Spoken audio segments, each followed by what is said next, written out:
Uma garotinha aguenta caladinha, ela faz assim pra não ficar sozinha. Não teve saia curta, shot, funk, nem balinha. Qual a desculpa? Olha o que fizeram com a menina. Meninas, mulheres, senhoras, nenhuma segura na sala de estar assistindo ao noticiário. Tem feminicídio na TV no ar. Não bastou Marifé, Maria da Penha, mulher sempre vive na pele. 2022, Brasil, quem foi que matou Marielle? Ser mulher não tá nos planos de ninguém. Dá medo até de trabalhar, pegar o trem. Nesse papo, Vossa Excelência, ninguém mais cai. Criança não é mãe, estuprador não é pai. Um espaço, um lugar de fala, uma forma de você denunciar e se sentir segura. Exposed, um espaço para você, mulher. Olá, pessoal! Começando mais uma edição do nosso podcast Elas Pode. Oi, Ari. Oi, Carol. Como você está? Essa semana está linda, maravilhosa. Dia de chuva, gente. Semana linda, né? Hoje, um dia após o jogo, a gente está gravando. A gente recebe aqui nos estúdios Eu aos 40, a coordenadora pedagógica Andresa Alves. Olá, boa tarde. Que prazer estar aqui com vocês, para a gente bater um papo super gostoso, falar sobre educação, sobre as crianças, não é? Que hoje são elas que são o nosso futuro, né? Exatamente, Andressa. E você, explica um pouquinho, conta pra gente quem que é a Andressa, pra gente conseguir, né, caminhar e até trazermos a questão da pedagogia, do ensino, pra gente trazer a função da escola na vida da criança. Bom, gente, eu sou professora há 25 anos, professora de inglês, né? Comecei com crianças, então, assim, a minha paixão realmente é o trabalho com as crianças. Hoje eu estou um pouco mais com adultos, né? Estou na FISC já na parte de coordenação há 20 anos, então tenho bastante experiência em lidar com as crianças, com os professores, né? Eu acho que a gente é muito responsável por direcionar o caminho também e auxiliar os professores, orientá-los em tudo que a gente vê que a criança precisa, né?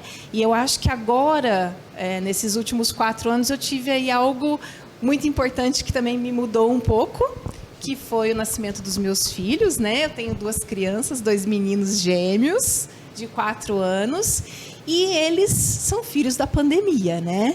Então, estive em casa com eles estavam com 1 ano e meio, e isso também me levou a uma mudança, né? Eu me vi ali numa situação em que eu tinha que estimular as crianças, né? Eles estavam numa fase aí muito importante, e sem a socialização, né, com outras crianças dentro de casa.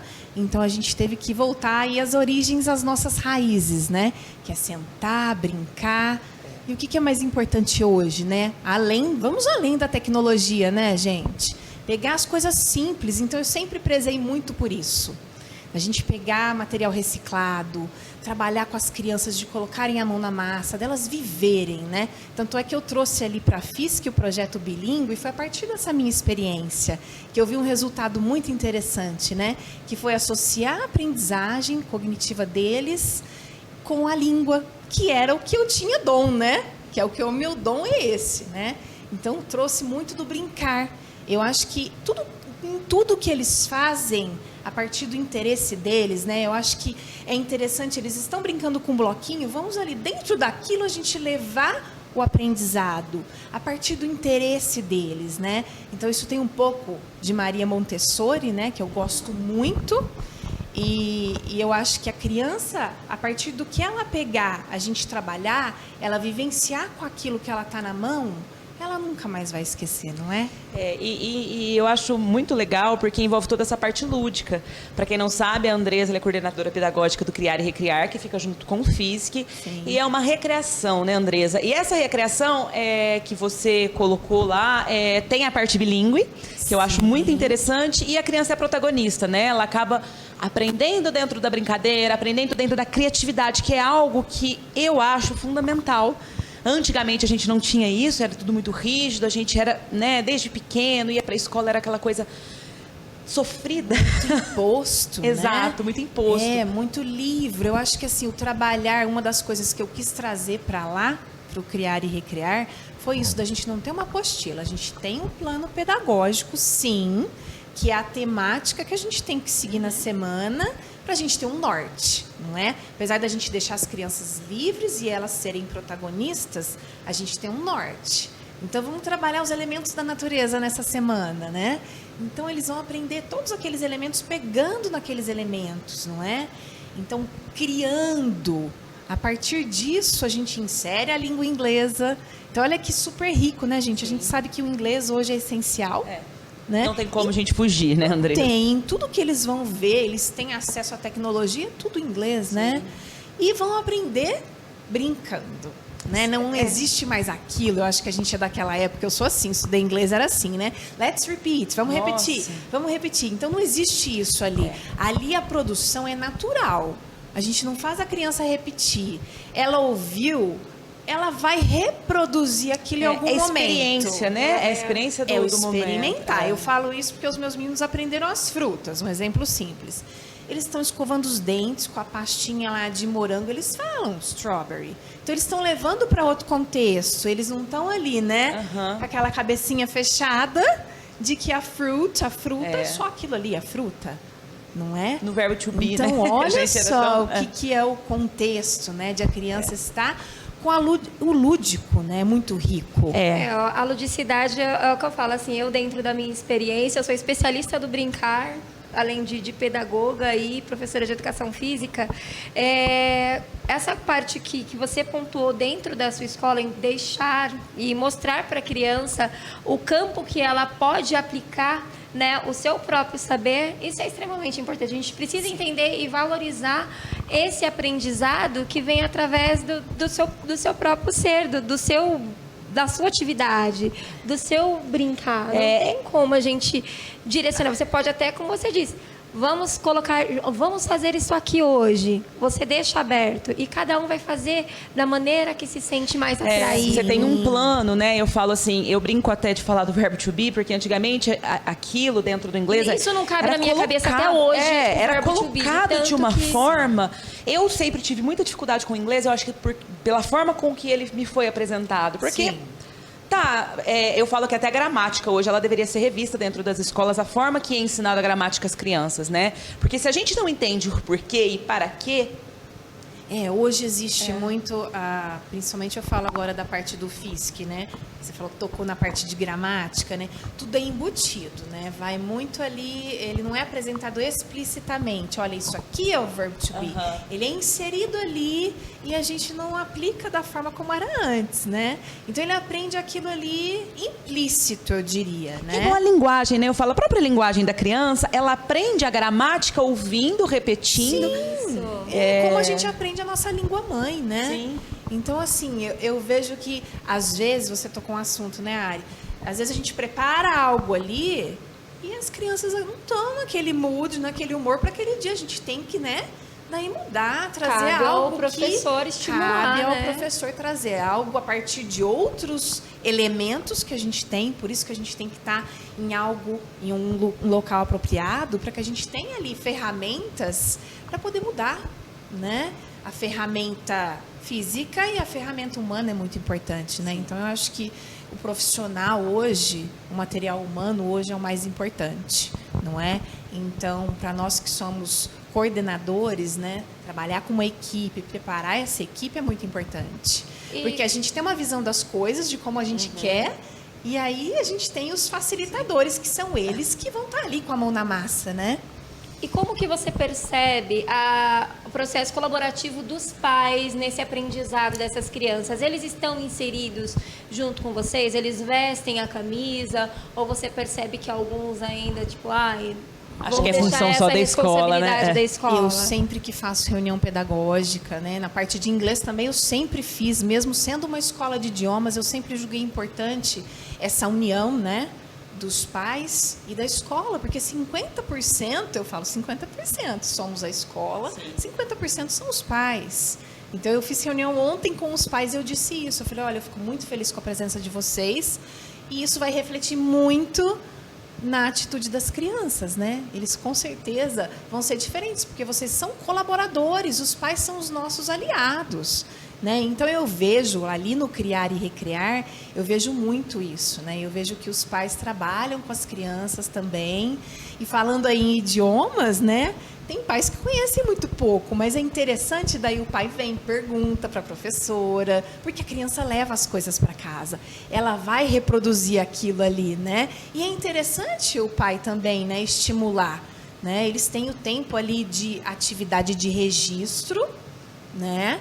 Que faz parte, eu acho que eles têm que ter também a noção de que eles têm um momento de sentar, de desenvolver toda a parte de motricidade fina, a gente tem que fazer esse trabalho também. Então, dentro da rotina deles, eles têm essa atividade de registro, que nem sempre é algo para colorir. A atividade de registro, ela é muito de criação, né? A gente usa muito a criação e o material reciclável. Eu acho que assim, o voltar às nossas origens nesse sentido de usar o simples é muito importante, né?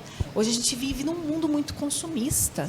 Então, assim, trabalhar com a coisa mais simples é muito importante. É o que a gente pontua, né? Existem muitas escolas hoje em São Paulo que eles tiram parte da tecnologia, eles vão para a aplicação. A criança vai participar do plantio, manipulação ali da terra, entender de onde vem o alimento, compreender tudo isso para aprender a valorizar. Eu acredito que hoje a tecnologia, o consumismo, esse capitalismo que a gente vive, ele inverteu um pouco os papéis. Muito. Né? Então, é bem aquela, eu não colocaria como simples, eu colocaria como nós voltarmos ao fundamental, Sim, que é o início de tudo, com a gente certeza. valorizar. São os né? processos, né? E isso que você comentou é a vivência.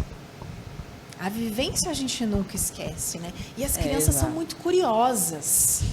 Então, a gente tem que apresentar a elas tudo isso, né? Então, por isso, trabalhar com um plano, sim, pedagógico, mas de uma forma livre, em que a gente possa trazer tudo isso, né, dos fundamentos para as crianças. E uma outra coisa super importante que eu acho, que eu vi na Criar e Recriar, é a questão do respeito à individualidade de cada criança.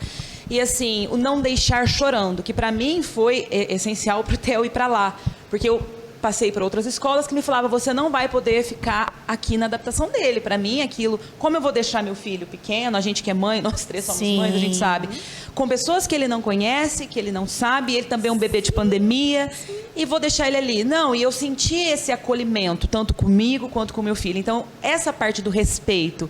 E assim, vamos olhar, a criança está chorando, não é normal, né? A gente deixar uma criança chorando. Eu acho que isso, toda essa parte de acolhimento, você e aquela foi colaboração colaborativa, né? Aos poucos ele foi pegando confiança com você ali, no ambiente. Eu acho que isso é muito importante, né? A gente respeitar o tempo dele, ele se dar a conhecer as professoras. Então a gente não pode impor que é proibido que o pai entre na escola. Sim. Eu fico muito feliz que vocês estejam lá e vão nos ajudar, não é? É a colaboração para que seu filho se sinta bem ali, que ele sinta que ali é um ambiente que você está trazendo ele para que ele fique seguro. É a valorização, né? Eu falo assim, você coloca na criança a questão positiva da escola. Eu falo, a rigidez de antigamente fazia com que muitas vezes as crianças iam sofrendo porque não ia gostar daquele ambiente, aquele ambiente ia ser chato, e o aprendizado acaba sendo todo prejudicado. Traumático. É traumático. Né? Porque os dados estatísticos estão aí, eles comprovam que o primeiro lugar onde a criança ela sofre rejeição, sofre qualquer tipo de preconceito é dentro da escola, que é o primeiro contato ali que ela vai ter com uma comunidade diferente daquela que é a comunidade que ela tem dentro da casa dela. Né? Então você traz um ambiente diferente. Algo que eu gostei muito também de trazer ali dentro é a diversidade de idades.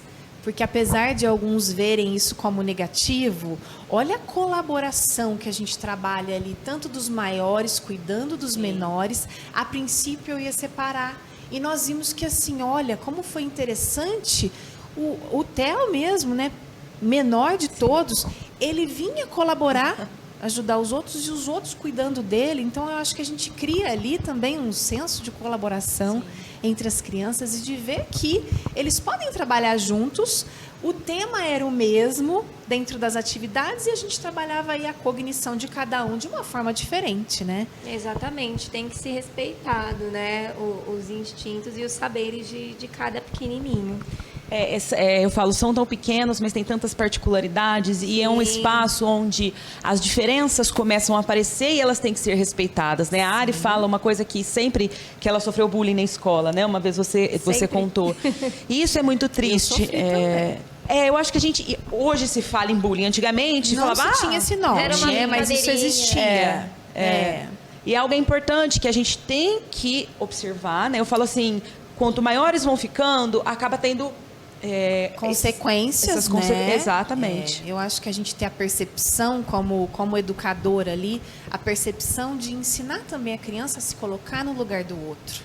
Eu sempre falo isso, né? Para os meus meninos eu falo isso, né? Eles brigam, isso é da idade, né? Eles tiveram uma fase de morder, então eu dizia, olha, não morde. Se alguém te morder, você vai gostar? Vai te fazer dodói, não vai? Então, a gente se colocar e eles aprendem e eles entendem. E eles sabem muito, eles não bailam. Entendem. Eles sabem. Eles sabem a hora certa que é interessante chorar para conseguir aquilo. Sim. Ou para fazer alguma coisa. Mas é bem aquela, como a Carol falou. É necessário a gente entender o porquê daquele choro, o porquê daquela famosa ai, não pega que é manha. Ai, tá fazendo...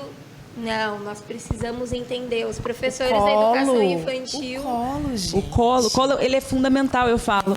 A criança, ela não faz birra. Toda criança faz birra, mas não faz birra, não chora porque ela está manipulando o adulto. Ao contrário, ela não tem a parte cognitiva toda desenvolvida para poder fazer como a gente, explicar, olha, eu não gostei, Ari, do que você fez, eu não gostei, Andresa. Então, é a forma deles se comunicarem. E a gente precisa falar dessa comunicação, né, Andresa? Exatamente. Dar espaço a eles de desenvolverem de forma saudável. Antigamente, às vezes aconteceu do Theo, acho que nós todas devem ter passado por birras, né? O Theo faz birra, como toda criança. Já aconteceu dele fazer no supermercado. E os outros ficam olhando e falam, deixa eu olhar. Deixa eu olhar. É dele. Tem que acolher. Tem que acolher. Né? Acolher e falar, eu entendo que você está nervoso por conta disso. Então, a gente tem que passar isso para a criança, sim, não é? Exatamente. E não aquilo, né, de dizer, ai, para que você está chorando? Não tem por que chorar. Não tem para que chorar, então, exatamente. o acolher, né, a criança tem que ver que a gente está ali para apoiar, para ajudá-la a se acalmar e a entender... E a se autocontrolar. Isso faz parte, né, do desenvolvimento do autocontrole da criança. Exato. Eu brinco, eu falo assim, Nós que somos os adultos, né, da relação. Isso Quanto adulto que a gente não vê fazendo birra, né? Nossa, não, é o que eu falo. Tem uma situação que normalmente muitos adultos ficam bravos quando acontece. A criança está com um copo de suco, né, fazendo alguma coisa, a criança derruba um copo de suco. Qual que é a primeira reação do adulto? É gritar, nossa, você derrubou, não acredito. E quando é um adulto que derruba um copo, a galera bate palma. Você já viu essa não tem questão? problema. Tá tudo bem. Por que a criança que está criando agora a sua coordenação motora, está percebendo aquele mundo, aquele espaço, aquele manipulado dos objetos, por que ela tem que ser Gente, a gente precisa tratar a criança assim? como criança. Eu acho que é isso que falta muito, né? E eu vejo muita rigidez nas escolas com relação a conteúdo. Eu acho que o conteudismo não é uma apostila que é importante, que ele conclua um material. Sim. Não é isso que é o mais importante. Eu concordo com você, Andresa. Até uma das coisas também que eu gostei da Criar e Recriar para o Theo, pela idade dele, eu acho que não é momento dele ter um conteúdo. Eu penso assim, se daqui 20 anos, não vai fazer diferença se ele começar a ler com 6 ou 7 ou 8 anos. Ou 5, enfim. A diferença vai ser se ele foi acolhido, se ele foi criativo, se ele brincou, se ele se desenvolveu da maneira correta. É isso, né? É uma construção. É uma construção, gente. É uma construção diária que a gente vai trabalhar ali com toda a parte da criança, né? A musicalização, a parte de contação de histórias. A gente coloca a criança dali ali para recontar a história. Então, do jeito dela, ela vai recontar. Isso é muito bonito de se ver, né? Porque aí a gente vê a criança se colocando ali. Olha a timidez que a gente enfrenta aí. A criança já está sendo colocada para trabalhar isso também, né? Tão pequena, não é? Então a gente Andressa, tem que... E se tratando, vou voltar aqui, os pais dentro da escola. Hoje nós temos referências e famílias de diversos tipos e gêneros. Sim. Né? Como que a escola trata essas datas comemorativas que normalmente existem dentro de algumas escolas ainda? Dia das Mães, Dia dos Pais, como que vocês tratam? permanece? Vocês obedecem isso ou vocês abrem de uma maneira diferente dentro da escola de vocês? Na verdade, a gente trabalha de uma forma em que as datas americanas, elas são um pouco diferentes, né? Mas a gente não tem como não seguir o calendário aqui do Brasil, né? Porque os pais esperam isso também, né? Mas a gente tem que ter o conhecimento, a gente na parte pedagógica, da estrutura da família, né?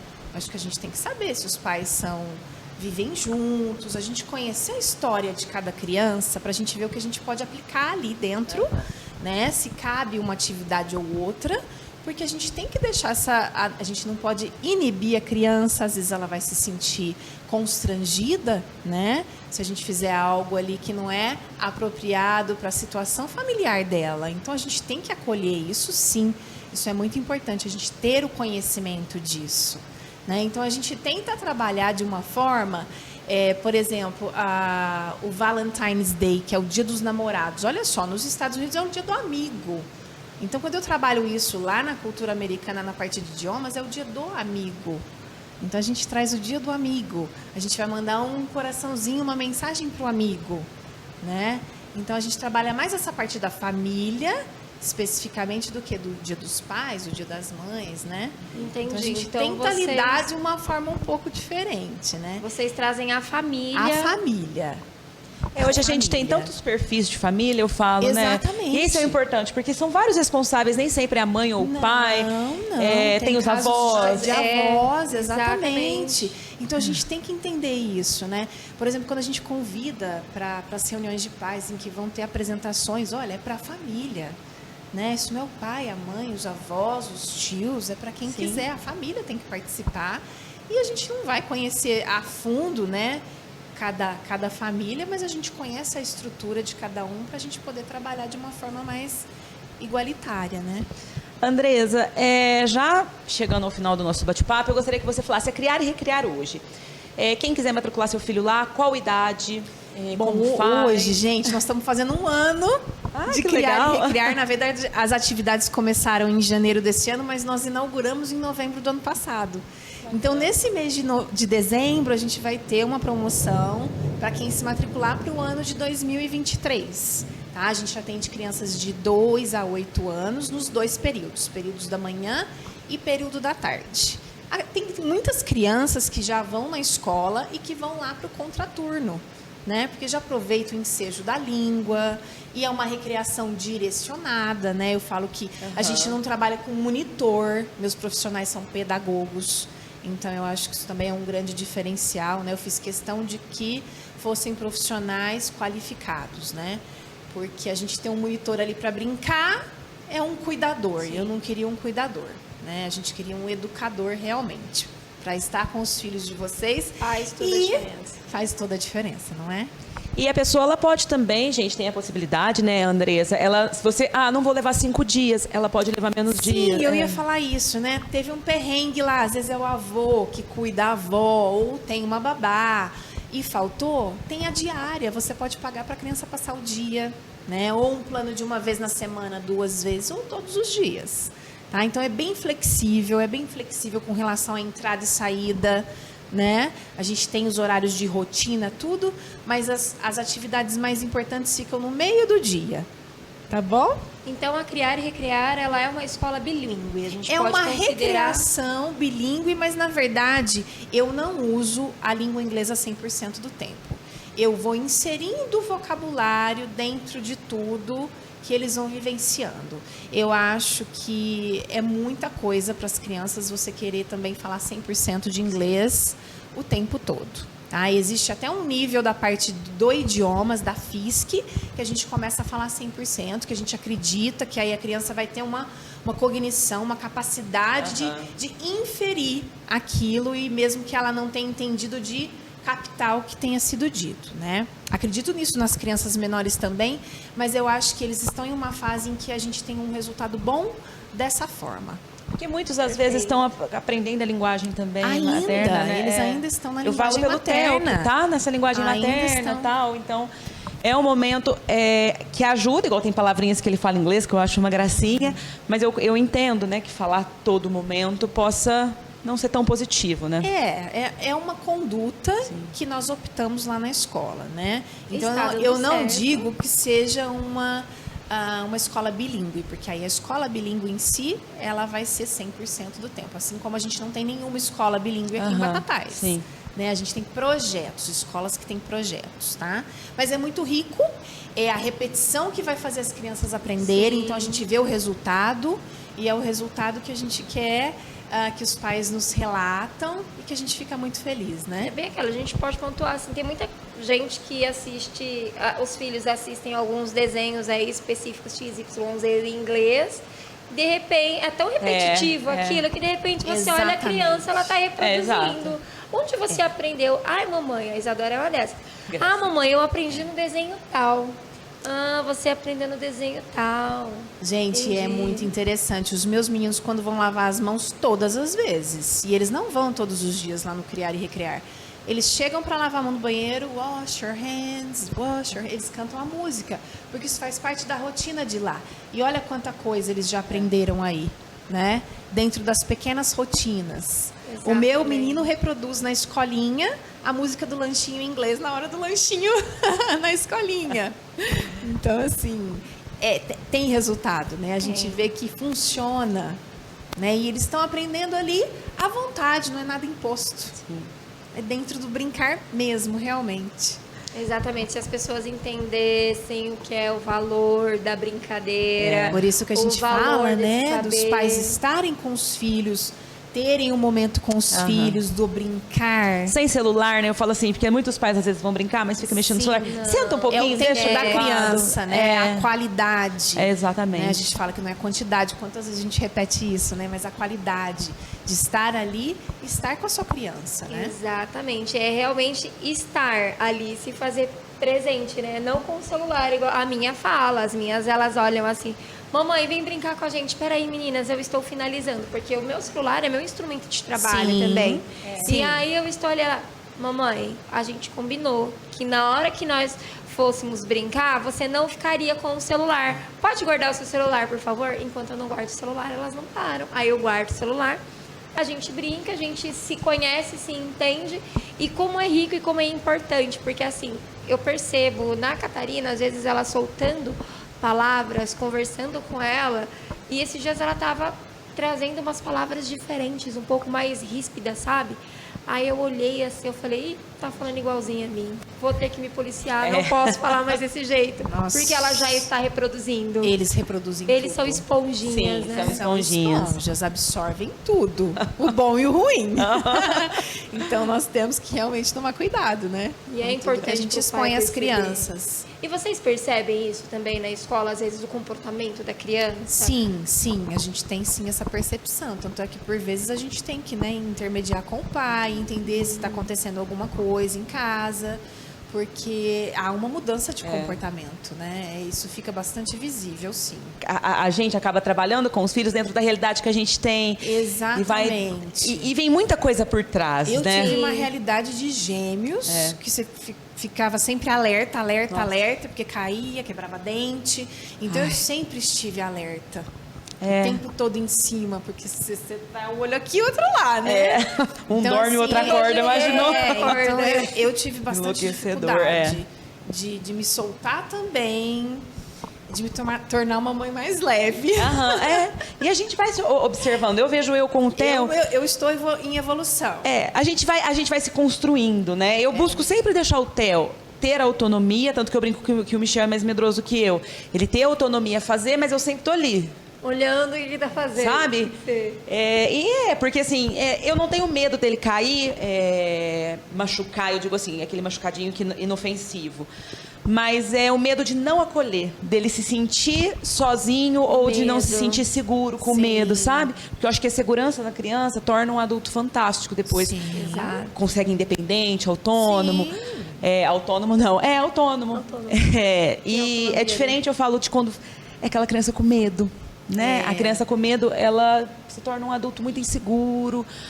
E eu acho que isso pode trazer muitos prejuízos. Então, a gente vai observando sempre. Sim. A mesma questão do colo, a gente fala da questão de dormir com as crianças, né? Hoje se fala tanto de cama compartilhada, eu né, Andressa? Eu durmo com as crianças. Eu também confesso que eu durmo. Tem dias que eu durmo eles. Com o as meu minhas foi filhas necessidade, também. porque senão um acordava o outro, se estava doente, então... E foi indo, e hoje eu ainda estou com eles. E o Theo, por ele mamar, ele mama ainda no peito. Pra mim, ele estava dormindo uma época no quarto dele, mas pra mim era muito mais fácil ele do meu lado. Porque vai e pega e dá um... Mas a gente não pode criticar, né? Cada um vai dentro da sua necessidade, Exatamente. da sua... Né, da sua é estrutura importante ali, ser né? respeitada, A gente né? tem que respeitar, exatamente. E você, Andressa? Conta aqui pra gente já pontuar esse final de conversa. O que você espera, né, da educação? O que você espera dessa geração aí, que é bem aquela... nós ainda não vamos pegar essa geração no qual, dentro da Criar e Recriar, está estudando, mas o que você espera da juventude de hoje em dia, da educação do nosso país, da educação da nossa cidade?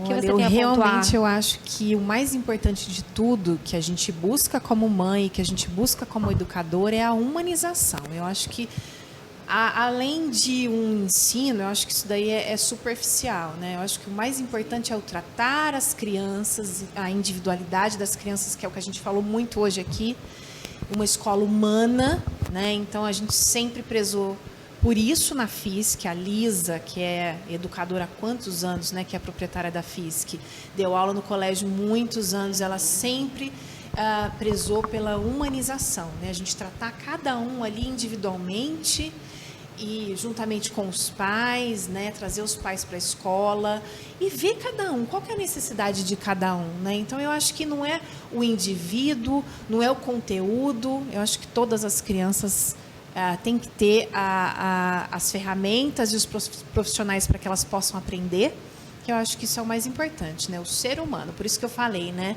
O material humano, o educador hoje é o mais importante. Então eu espero que a gente tem escolas boas para colocar os nossos filhos, escolas humanas que acolham, porque o aprendizado vai acontecer. Sim. Ele vai acontecer naturalmente se as crianças estiverem felizes.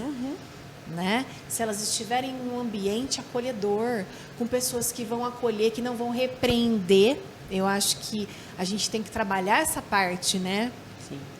Da parte psicológica mesmo, né? De correção, como corrigir é muito importante. Então, os profissionais precisam ter uma preparação, né, em toda essa parte. Porque vai acontecer. O aprendizado, ele é uma consequência, né? É isso. Tem mais alguma coisa que você queria pontuar, Ari? Eu quero a gente vai deixar aqui para todo mundo os contatos, né, da Criar e Recriar, do FISC, caso vocês queiram conhecer melhor o trabalho, a gente vai deixar o contato aqui e você vai deixar uma frase linda para nós. Uma frase maravilhosa do Paulo Freire para todos vocês: ensinar não é transferir conhecimento, mas criar as possibilidades para a sua própria produção ou a sua construção. É isso, gente. Um beijo. Obrigada. Até a próxima. Obrigada, menina. Obrigada, viu? Ter um papo com vocês. Foi muito bom. Até a próxima, gente.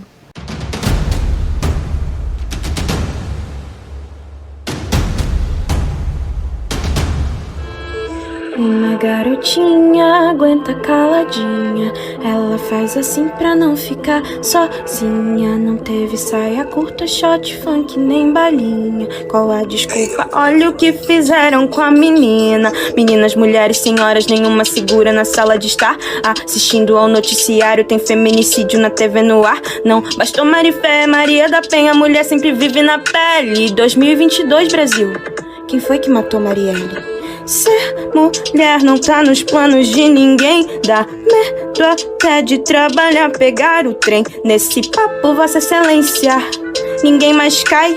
Criança não é mãe, estuprador não é pai.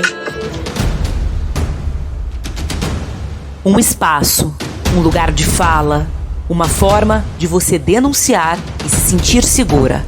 Exposed, um espaço para você, mulher.